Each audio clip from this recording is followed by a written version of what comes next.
Sir ചോദിച്ചില്ലേ കോളേജിൽ കുത്തു നടന്നിട്ടും യുവമാരൊക്കെ എന്താ അറസ്റ്റ് ചെയ്യാത്തതെന്ന്? സാക്ഷികളില്ലെങ്കിൽ പോലും എനിക്ക് അറസ്റ്റ് ചെയ്യാമായിരുന്നു. പക്ഷേ ഈ നാട്ടിലെ നിയമങ്ങളുണ്ടല്ലോ, അത് വെറും ഓട്ടക്കലമാണ്. നീതി ചോർന്നു പോകാൻ പഴുതുകളിട്ടിരിക്കുന്ന ഓട്ടക്കലം. ഒരു കൂട്ടത്തല്ലിനിടയിൽ ഒരുവൻ കൊല്ലപ്പെട്ടാൽ ആരാണ് കുത്തിയതെന്ന് തെളിവുണ്ടാവില്ല. അതുകൊണ്ട് അർഹിക്കുന്ന ശിക്ഷ കൊടുക്കാൻ പ്രയാസമാണ്, പ്രത്യേകിച്ചും ശരിയായി സാക്ഷിയില്ലാത്ത സ്ഥിതി. പ്ലാന്റ് മർഡറിന് ശിക്ഷ എന്താണെന്നറിയാമോ? തൂക്കിക്കൊല്ലുക. ഈ നാട്ടിലെ 90% കൂട്ടത്തല്ലുകളും കൊലകളും പ്ലാന്റാണ്.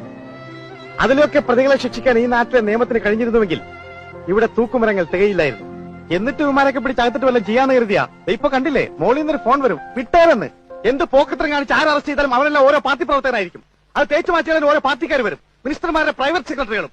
ഇവരുടെയൊക്കെ ചെരുപ്പ് നിൽക്കുന്ന പട്ടികളുടെ ഈ നാട്ടിലെ ചില പത്രക്കാര് അവരെന്നും പോലീസിന്റെ കഴിവില്ലായ്മ കൊണ്ടും അനാസ്ഥ കൊണ്ടാണ് കേസ് കഴിഞ്ഞത്. പിന്നെ ഇവിടുത്തെ പോലീസുകാരൻ ഈ നാട്ടിൽ എന്ത് ചിരക്കാനാ?